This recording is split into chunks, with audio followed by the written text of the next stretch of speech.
The midnight of August 15, 1947, marked a historic triumph for India as the tricolour flag soared above the ramparts of the Red Fort, symbolising freedom from 2 centuries of British rule. But even as the nation awoke to life and liberty, a different kind of history was being written in blood. The Partition of India, one of the most traumatic events of the 20th century, carved the subcontinent into 2 nations, India and Pakistan, separating not just geography, but families, friends, cultures, and centuries of shared existence. The joy of independence was marred by communal frenzy, mass displacement, and carnage on an unprecedented scale. Over 14 million people were uprooted from their homes, and as many as 2 million perished in the violent upheaval. Yet beyond these staggering numbers lies a universe of untold stories, of ordinary people who became silent witnesses, reluctant participants, or unexpected saviors in a tragedy that still reverberates through the Indian psyche. While official histories often narrate partition through maps, negotiations, and political leaders like Nehru, Jinnah, and Mountbatten, the true legacy of 1947 lies in the memories of those who lived through it. Men and women who lost everything but chose not to lose their humanity. The story begins months before the fateful date, as communal tensions simmered in cities like Lahore, Amritsar, and Calcutta. The British, in their haste to leave, appointed Sir Cyril Radcliffe, a man unfamiliar with Indian culture and terrain, to draw the boundary between India and the soon-to-be-created Pakistan. Given only 5 weeks, Radcliffe, with no first-hand understanding of the subcontinent's complex demography, divided provinces like Punjab and Bengal, tearing apart villages, railway lines, and rivers that had for centuries connected people rather than divided them. He was flown back to Britain the day after submitting the maps and never returned, carrying with him guilt that haunted him for the rest of his life. As borders were hastily drawn, the subcontinent erupted. Trains filled with refugees crossed from one side to the other. Many never reached their destination. One of the darkest symbols of partition, the so-called ghost trains, arrived at their destinations carrying only corpses. In one chilling account, the Kamuke train massacre stands out, where over 400 Sikh and Hindu passengers traveling from Rawalpindi to Amritsar were killed by mobs. Women were abducted, mutilated, and raped. Children were thrown off trains, and entire families disappeared without trace. On the other side, Muslim caravans migrating from India to Pakistan faced similar fates, attacked by mobs armed with swords, rifles, and hate stoked by decades of colonial divide and rule. Amid this chaos, entire villages were wiped out, like Thoa Khalsa in Rawalpindi district, where women chose death over dishonor, jumping into wells to escape assault. These deaths are etched in collective memory, but seldom acknowledged by the formal structures of state. Yet in this river of blood, there flowed tributaries of compassion. One such story is of a Muslim farmer named Abdul Rahman from Multan, who sheltered 16 Sikh families in his barn for over 2 weeks, feeding them with his own rations until he could safely guide them to the border. "They were my brothers," he said decades later in a rare interview. "How could I let them die?" Similarly, in Amritsar, a Hindu doctor named Ramlal risked his life treating injured Muslim families in his clinic, hiding them in his basement during the riots. In Lahore, Christian missionaries became unexpected protectors of Hindu and Sikh children, running orphanages where communal identity was replaced by shared trauma. These acts, small and large, became glimmers of humanity in a time of moral collapse. Among the unsung heroes was a 17-year-old girl named Anarkali Kaur, who disguised herself as a Muslim to smuggle food and water to a group of Sikhs hiding in a mosque in Gujranwala. For 2 weeks, she risked exposure and death every day. Eventually caught and killed by a mob, her story survives only through whispered tales in her village. Or consider the tale of Noor Khan, a Pathan Muslim who had worked for a Hindu landlord for years. When violence broke out, Khan formed a human chain of his family and neighbors to escort the landlord's family across the border, refusing any reward. "This is what friendship means," he reportedly said. "These are not tales of warriors or politicians, but of bakers, farmers, teachers, and tailors, common people whose choices became legends in their communities." The cities bore their own scars. In Delhi, the influx of Hindu and Sikh refugees from West Punjab created refugee camps that sprawled for miles, Purana Killa and Kingsway Camp among them. These camps, overcrowded and under-resourced, became cauldrons of disease and despair.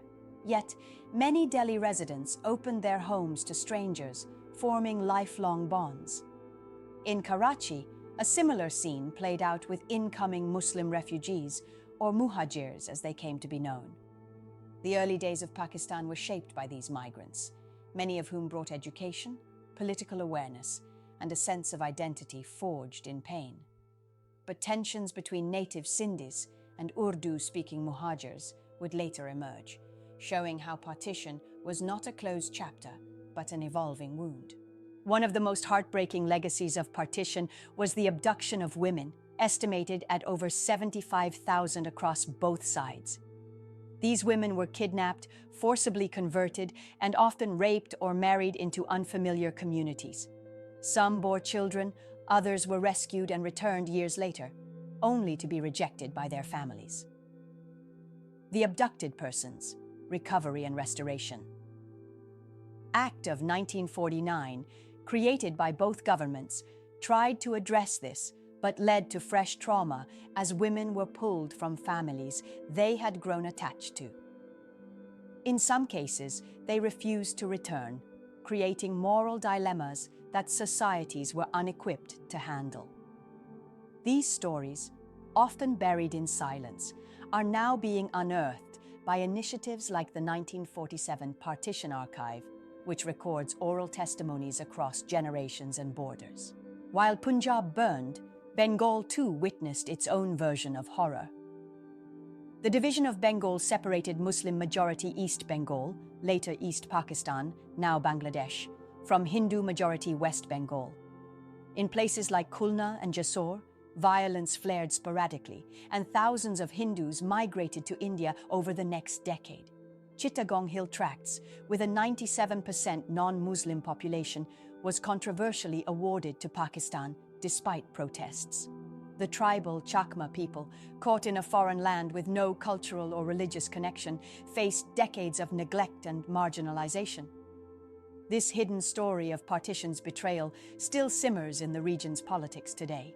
One of the most disturbing but less known chapters involved the princely state of Jammu and Kashmir. While the major communal violence of partition unfolded in the plains, Kashmir's story was delayed by weeks.